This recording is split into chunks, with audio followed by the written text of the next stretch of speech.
சில பேருக்கு காதல் வரணுன்னு அவசரம் இருக்காது.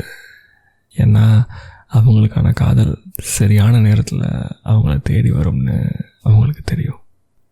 வணக்கம், நீங்கள் கேட்க ஆரம்பிச்சிருக்குது தமிழ் ஆடியோ கதைகள். நான் உங்கள் ஆர்ஜே ஹரீஷ். அன்றைக்கி காலையில் வீடு ஒரு விதமான அமைதியான வீடுன்னு வைங்களேன். எஸ், அவசரமாக ஓடிக்கிட்டு இருக்கிற இந்த உலகத்தில் அப்படிப்பட்ட ஒரு வாழ்க்கையில் இந்த வீடு ரொம்ப நிதானமாக அமைதியாக ஒரு ரிதமிக்காக ஒவ்வொரு விஷயமும் எது எந்தெந்த நேரத்தில் அப்படி நடக்கணுமோ அது சரியாக அந்தந்த நேரத்தில் நடக்கக்கூடிய ஒரு வீடுங்க. அந்த வீட்டில் தான் நித்யா அவங்களோட மிரர் முன்னாடி நின்று முதல் நாள் நைட்டு நீட்டாக ப்ரெஸ் பண்ணி வச்சுருந்த காட்டன் சேலையை போட்டு செட் பண்ணிக்கிட்டு இருந்தாங்க. இப்போ தெரியுதா தமிழில் நீங்கள் யாரை பார்த்தீங்கன்னு? வாங்க திருப்பி போய் பார்க்காதீங்க, இந்த எபிசோடை முடிச்சுட்டு போய் பாருங்கள், ஓகேவா? ஸோ அப்படிப்பட்ட ஒரு சிம்பிளான காட்டன் சேலை, ஆனால் பயங்கர எலிகண்ட்டான ஒரு பர்சன் அதை கட்டிக்கும் பொழுது அதோட அழகு இன்னும் மெருகேறுதுங்கிறது தான் யதார்த்தமான உண்மை. ஏன் அவ்வளோ தூரம் போய் நான் இழுத்து நீட்டி முழக்கி சொல்கிறேன்? இன்னும் சிம்பிளாக பட் சரியாக சொல்லணுன்னா அவங்க போட்டதெல்லாம் ட்ரெஸ்ஸிங் கிடையாதுங்க. ஒவ்வொரு ட்ரெஸ்ஸும் ஒரு ஸ்டேட்மெண்ட். நம்ம நித்யாவுக்கு தான் அழகாக தெரியணுங்கிறது அவசியம் இல்லைங்க. அவங்களுக்கு அவங்களுடைய ப்ரெசன்ஸ் கண்டிப்பாக இருக்கணும். அது நீட்டாக, குவாலிட்டியாக, பெட்டராக, க்ளீனாக, பர்ஃபெக்டாக அந்த லிமிட்டில் இருக்கணும். அவ்வளோதான். அதுக்கு மேலே இன்னும் ஓவர் டூ பண்ணுற பழக்கம்லாம் கிடையாது. இதெல்லாம் இவங்க கண்ணாடி முன்னாடி நின்று செட் பண்ணி முடிக்கிறதுக்குள்ளே கிச்சனில் இருந்து நம்ம நித்யாவோட அம்மா லஞ்ச் பாக்ஸ் பேக் பண்ணிகிட்டு இருந்தாங்க. நித்யா, டிஃபன் எடுத்துக்கோ. ஒரு சாதாரண லைன் தான், ஆனால் அதில் இருந்த அக்கறை அந்த வீட்டோட அடையாளம். பெருசாக பேசிட மாட்டாங்க, அளவாக பேசுவாங்க. ஆனால் எல்லோரும் நேரத்துக்கு செய்யக்கூடிய ஆட்கள். அவங்க அப்பாலேருந்து எவ்ரி ஒன். எஸ், அப்பான்னு சொல்லும் பொழுது அவரை பற்றி 2 வார்த்தை சொல்லாமல் எப்படி? அப்பானா நித்யாவுக்கு அவ்வளோ பிடிக்குங்க. ஸோ அப்பா என்ன பண்ணுறாரு அப்படின்னு உங்களுக்கு ஒரு கேள்வி வரும்ல. எஸ், அவர் ஒரு அரசு வேலை பார்க்கக்கூடிய கவர்மெண்ட் எம்ப்ளாயி. இப்படி சொல்லலாமா? நான் கொஞ்சம் முயற்சி பண்ணேன் சுத்தமாக தமிழில் பேசுகிறதுக்கு, மன்னிச்சிருங்க. எனக்கு தடுமாறு இந்த இடத்துல. இது உங்களுக்கு புரிஞ்சிடும்னு நினைக்கிறேன். இருந்தாலும் அவர் ஒரு கவர்மெண்ட் எம்ப்ளாயி, சாதாரண மனுஷன். அவரோட பழைய பஜாஜ் ஸ்கூட்டரில் டயத்துக்கு போயிடுவார். காலையில் ஆஃபீஸ் டைம் 8:30னா 8:30 அங்கே இருப்பார். ஜென்ரலாக போகிறவங்க மாதிரி 11:30 மணிக்கு போக மாட்டார். டயத்துக்கு எதுவாக இருந்தாலும் செய்யணும்.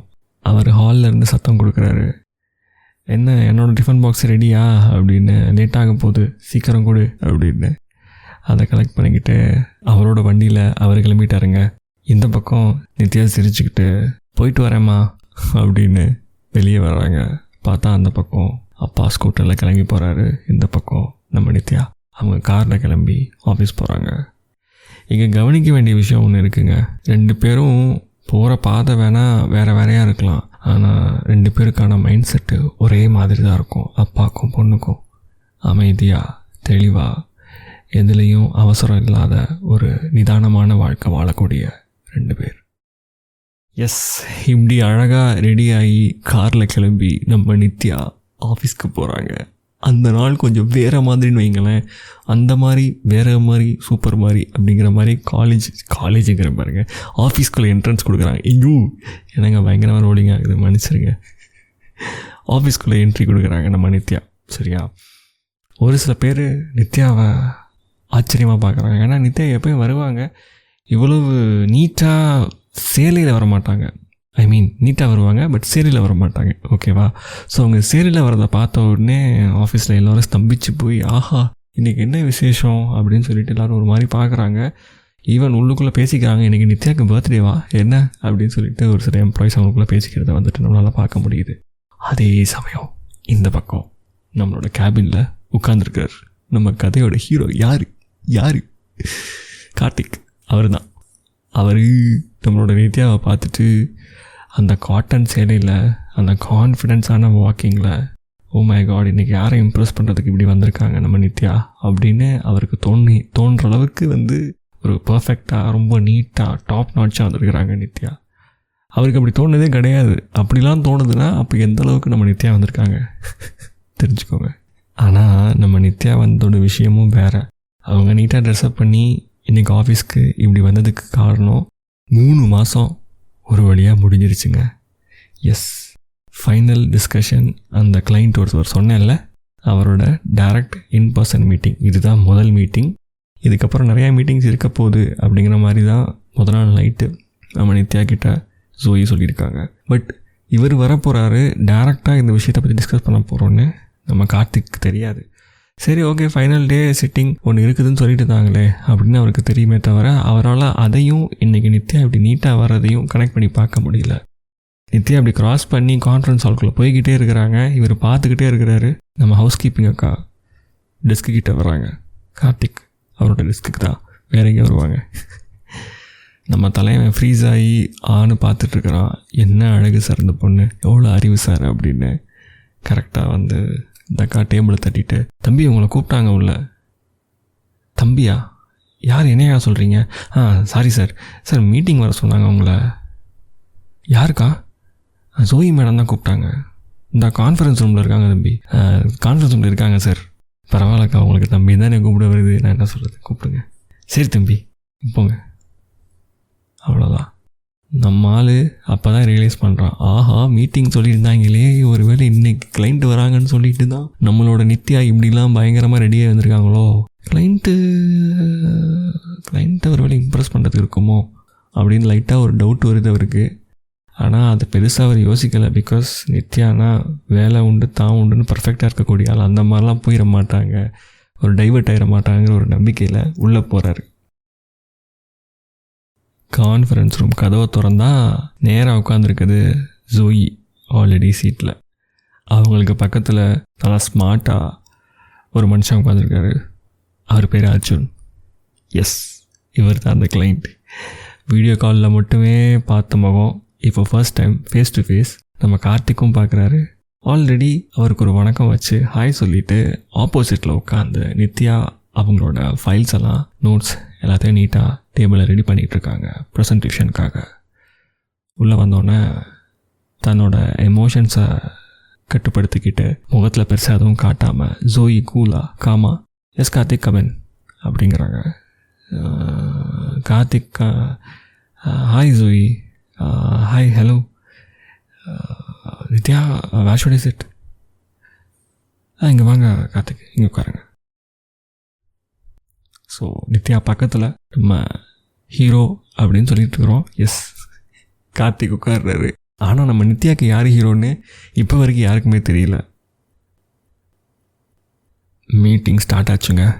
ப்ரெசன்டேஷனில் ஸ்டார்ட் பண்ணி பக்கம் பக்கமாக பேசிட்டு அதுக்கப்புறம் இடையில வந்த டவுட்ஸு கிளாரிஃபிகேஷன்லாம் நம்ம நித்யா பண்ணிக்கிட்டே இருக்கும்பொழுது சின்ன சின்ன சந்தேகங்களுக்கு இடையில தன்னுடைய வார்த்தைகளை சேர்த்து நம்ம கார்த்திக் சொல்ல, இதை அடுத்த கட்டமாக என்ன மாதிரி கொண்டு போகலாம் நம்ம ப்ராஜெக்டில் அப்படிங்கிற டிஸ்கஷன்ஸ்லாம் அங்கே நடக்குது. நெக்ஸ்ட்டு பிளான் என்ன அப்படின்னு கேட்டால், ஒரு 2-3 ப்ராஜெக்ட்ஸை உள்ளே கொண்டு வரலாங்க அப்படின்னு அர்ஜுன் சொல்கிறாரு. கேட்க நல்லா இருக்குது அப்படின்னு சொல்லி ஜோயி சொல்கிறாங்க. பட் அந்த ப்ராஜெக்ட்ஸை நீங்கள் நம்ம டீமுக்கே கொடுத்தீங்கன்னா it will be very helpful. At the same time இப்போ ஆல்ரெடி டெலிவரி பண்ணதை நீங்கள் பார்த்துருப்பீங்க Arjun. So we will do our best அப்படின்னு சொல்லி ஜோயி ஒரு ரெக்வஸ்ட்டுன்னு சொல்லாமல் ஒரு எலிட்டாக நாங்கள் எங்கள் ஆளுங்க எப்படி தெரியுமா அப்படிங்கிறத ஃப்ளெக்ஸ் பண்ணிவிட்டு ஒரு ரெக்வஸ்ட் கேட்குறாங்க, இன்னும் 2 ப்ராஜெக்ட் எங்களுக்கு கொடு அப்படிங்கிற மாதிரி. பட் இங்கே என்ன விஷயம்னா, ஆல்ரெடி நித்யா கன்வின்ஸ் பண்ணி 2 ப்ராஜெக்ட்டுக்கு அப்ரூவலே வாங்கிட்டாங்க அர்ஜுன் கிட்ட. அது இன்னும் ஜோயி கிட்ட சொல்லலை, அதுதான் matter. So with mutual respect Joey கிட்ட ஒரு ஹேண்ட் ஷேக் பண்ணிவிட்டு, it was a good project working with your team. டெஃபினட்டாக இன்னும் 2 ப்ராஜெக்ட்கான ஓப்பனிங் வந்து நான் நித்யா கிட்ட பேசியிருக்கேன் Joey. She will let you know that. But before getting in to that, thank you for this 3-month journey with your team. It was very decent and good அப்படின்னு அவர் பக்கத்தில் இருந்து அவரோட வார்த்தைகளை சொல்லும் பொழுது ஜோயி ரொம்ப பெருமிதமாக தேங்க்யூ, வெல்கம் அப்படின்னு சொல்லிட்டு, இவங்க என்ன சொல்கிறாங்கன்னா, you are always welcome to continue the business with our company Arjun. It's a privilege for us to work for you அப்படின்னு சொல்லி அவங்களும் ஹேண்ட் ஷேக் பண்ணுறாங்க. எல்லாம் முடிஞ்சிருச்சு ஃபார்மாலிட்டிஸ்லாம். சரி, அடுத்து என்ன டிஸ்கஷன் யோசிச்சுட்டு இருக்கும்பொழுது கார்த்திக் ஒரு ஃபோன் வருது. ஸோ கார்த்திக் எக்ஸ்கியூஸ் பண்ணிவிட்டு நான் போகிறேங்க வெளியே அப்படின்னு சொல்லி நித்யாட்ட சொல்லிட்டு வெளியே போயிடுறாப்புல. அப்போ தான் ஒரு புது ட்விஸ்ட் வருது. என்னது? நம்ம நித்யா பேசுகிறதுல எப்பயுமே ஒரு கிளாரிட்டி இருக்குது. அவங்க யாரையும் இம்ப்ரெஸ் பண்ணணும்னு நினச்சி பேசுகிறதில்ல. பட் பேசிக்காகவே அவங்களோட மேனரிசம், பிஹேவியர் எல்லாத்தையும் பார்த்தா எந்த ஒரு பையனுமே இம்ப்ரெஸ் ஆகிடுவான்னு நம்ம சொல்லியிருக்கோம்ல. ஸோ அதெல்லாம் பார்த்து கார்த்திக்கே இம்ப்ரெஸ் ஆகிருக்கிறான், உள்ளே இருக்கிற எல்லாருமே இம்ப்ரெஸ் ஆகிருக்காங்கன்னா அப்போ கண்டிப்பாக 3 மாதமாக வீடியோ கால்லேயே பேசி பழகின அர்ஜுன் இம்ப்ரெஸ் ஆகிருக்க மாட்டான்னு என்ன நிச்சயம்? ஸோ இங்கே என்ன நடக்குதுன்னா, அவங்களோட கான்ஃபிடென்ஸை வந்துட்டு என்கரேஜ் பண்ணுற மாதிரி அர்ஜுன் என்ன சொல்கிறாரு, Zoe, I would like to offer a job for Nithya. Do you mind? அப்படின்னு கேட்குறாங்க. உடனே Zoe சொல்கிறாங்க, it's up to her choice. இதில் நான் சொல்கிறதுக்கு எதுவுமே இல்லை அர்ஜுன்.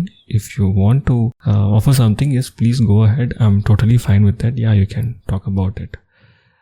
சிரிக்கிறார் அர்ஜுன். இல்லை, யூஸ்வலாக இதெல்லாம் வந்து outside the office premises தான் பேசுவாங்க. But you look very friendly and I can see the source resources here very good. Karthik ரொம்ப நல்லா பண்ணுறாரு. I thought I will take Karthik earlier, but then later we had other plans. Nithya வந்தாங்கன்னா உங்கள் கம்பெனியில் எப்படி நீங்கள் வந்து ஒரு சென்டர் ஆஃப் கனெக்டிங் பொசிஷனில் இருக்கிறீங்களோ இந்த மாதிரி ஒரு பொசிஷன் வேக்கன்சி இருக்குது. ஸோ அதுக்கு வந்து Nithya, I would like to offer you that designation. உங்களோட இன்ட்ரெஸ்ட் என்ன ஏதுங்கிறத பொறுமையாக யோசிச்சுட்டு சொல்லுங்கள், சரிங்களா? Yeah, sure Arjun, will think about it. கண்டிப்பாக இப்படின்னு சொல்லி சைலண்ட்டாக ஒரு பெரிய ஆப்பர்ச்சுனிட்டியே வந்து நம்ம நித்யாவுக்கு உள்ளே வந்துடுது. அண்ட் நீங்கள் நோட் பண்ணிங்களா, இந்த அர்ஜுன் இருக்காரு கிளைண்ட்டு, இவர் வந்து இந்த ஆஃபரிங்கை டேரெக்டாக Zoe கிட்ட சொல்லும் பொழுது எந்த ஒரு கம்பெனி பெரிய சீனியர் ஆஃபீஸராக இருந்தாலும் இப்படி கேட்க மாட்டாங்க. அப்படி கேட்டாலும் அது கேட்குறப்போ தனக்கிட்ட தன்னோட எம்ப்ளாயி பற்றி கேட்கும் பொழுது பெருமிதமாக வந்துட்டு பேசிட்டு விட்டுருவாங்களே தவிர நீ கேட்டுக்கோ, நீ பார்த்துக்கோ அப்படிலாம் சொல்ல மாட்டாங்க. மேஜராக like to the opposite guy who is offering the job. But இங்கே வந்து நம்மளோட Zoe மனசில் ஒரு சந்தோஷம் இருந்திருக்குமோ இன்டெரக்டாக. ஓகே கிளம்பு நித்யா, நீ கிளம்புனா கொஞ்சம் காற்று வரும். I can feel myself comfortable to get my space with Karthik. சீக்கிரமாக அவனை நான் ஓகே பண்ண வச்சுருவேன். எனக்கு நிறையா டைம் ஸ்பெண்ட் பண்ண கிடைக்கும். உன்னையே பார்த்துட்டு இருந்தது போதும் அவன் அப்படின்னு மனசில் நினச்சிருப்பாங்களோ. அதனால தான் இப்படி நடந்துக்கிட்டாங்களோ, இப்படி சொன்னாங்களோ. டோன்ட் வரி, நான் இங்கேயே ஹேங் பண்ண மாட்டேன். இன்னும் இருக்குது ஸ்டோரி, போவோம். இந்த எபிசோடில் இன்னும் கதை இருக்குது. வாங்க. இந்த சம்பவம்லாம் முடிஞ்சிட்டு இருக்கிற தருணத்தில் நம்மளால் வெளியே ஃபோன் எடுக்க போனேன்னு சொல்லிட்டு ஃபோனை பேசினே இருக்காரு. பேசி முடிச்சுட்டு நேராக கேபினுக்கு போயிடுறாரு. பிகாஸ் டைம் ஆகிடுது, லஞ்ச் டைம் வந்துடுது. 2 மணி நேரம் உட்காந்து ப்ரெசன்டேஷனை முடித்து ஃபைனலைஸ் பண்ணி அடுத்த 2 ப்ராஜெக்ட்டுக்கும் அப்ரூவல் வாங்கிடுறாங்க.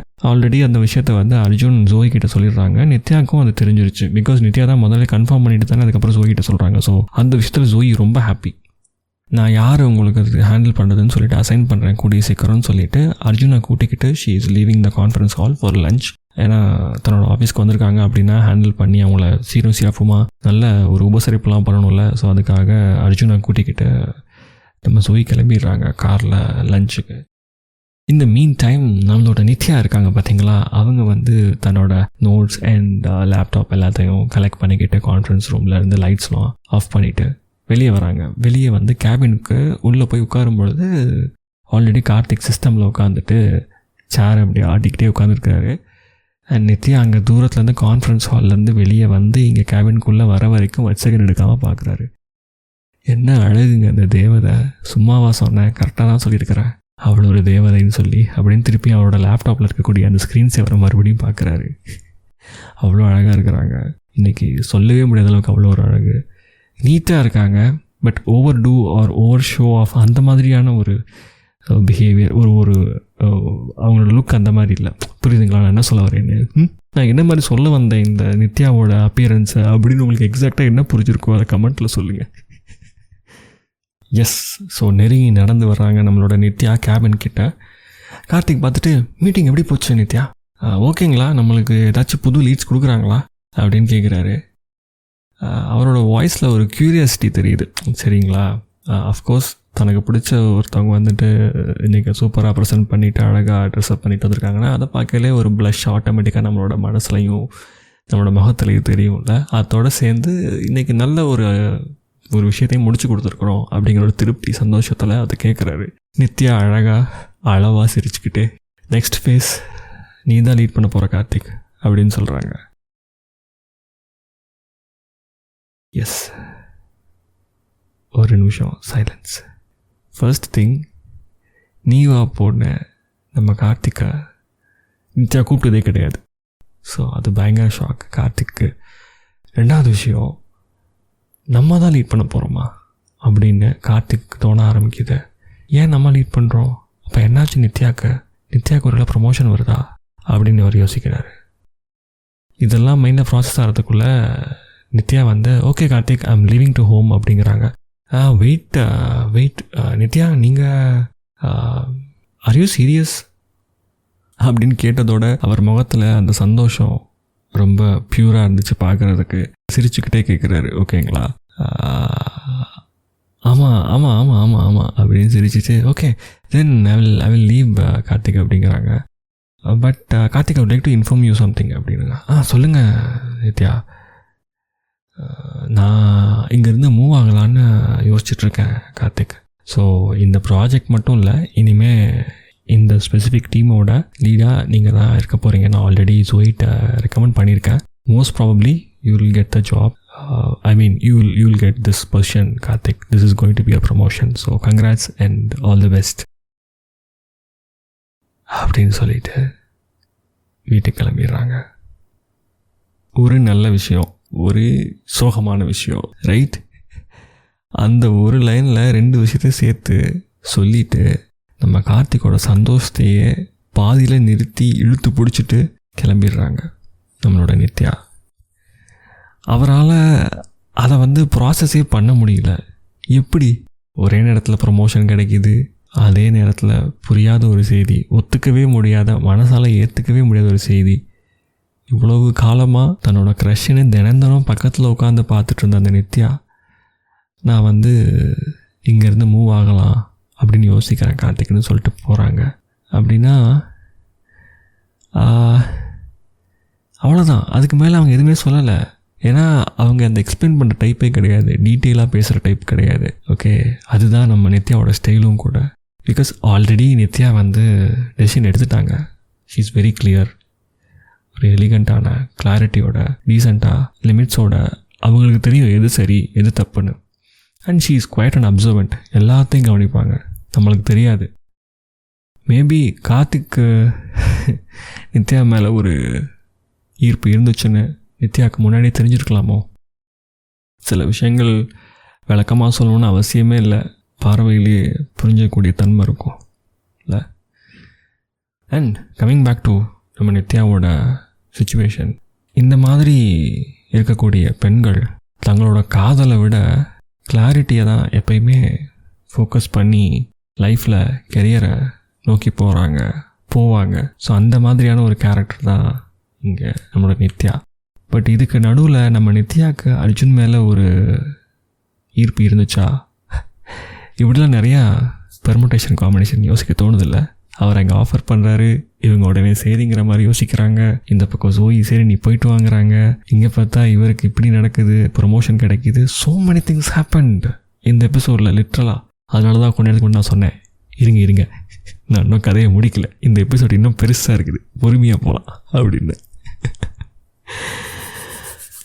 ஆக மொத்தம் தன்னோட கிளாரிட்டி மூலியமாக யாரையுமே ஹர்ட் பண்ணாமல், தெளிவாக யாரோட மனசையும் ஹர்ட் பண்ணுறதா சொன்னேன்ல, புண்படுத்தாமல், யாரையும் லூஸ் பண்ணாமல், தன்னோட லைஃப்லேருந்து இழக்காமல், எப்படி யாரை எந்த பொசிஷனில் தன்னோட ஆஃபீஸில் பார்த்தாங்களோ நித்யா, அதே பொசிஷனில் எல்லாருக்கும் ஆல்மோஸ்ட் பாய் சொல்லிட்டு போகிற மாதிரி தான் ஒரு சுச்சுவேஷனில் அந்த முடிவை எடுத்து அவங்க தெளிவாக அன்னைக்கு அந்த ஆஃபீஸை விட்டு வெளியே நடந்து போகிறாங்க. ஒரு காதல் சொல்லாமல் முடிஞ்ச மாதிரி தோணுதில்ல நம்ம கார்த்திகோட காதல் நித்யா கிட்ட. இல்லை இப்போதான் நம்ம கார்த்திக்கு ஒரு காதல் புதுசாக ஃபீல் பண்ண ஆரம்பிக்க போகிறாரா? கண்டிப்பாக அடுத்த எபிசோடில் சந்திப்போம். நிச்சயமாக நான் கூப்பிடாமே நீங்கள் வருவீங்க நான் நம்புகிறேன். ஸோ போகிறதுக்கு முன்னாடி லைக் பண்ணுங்கள், ஷேர் பண்ணுங்கள், மறக்காமல் நம்ம சேனலுக்கு சப்ஸ்கிரைப் பண்ணுங்கள். அடுத்த எபிசோடில் உங்களை மீண்டும் சந்திக்கிறேன். நன்றி.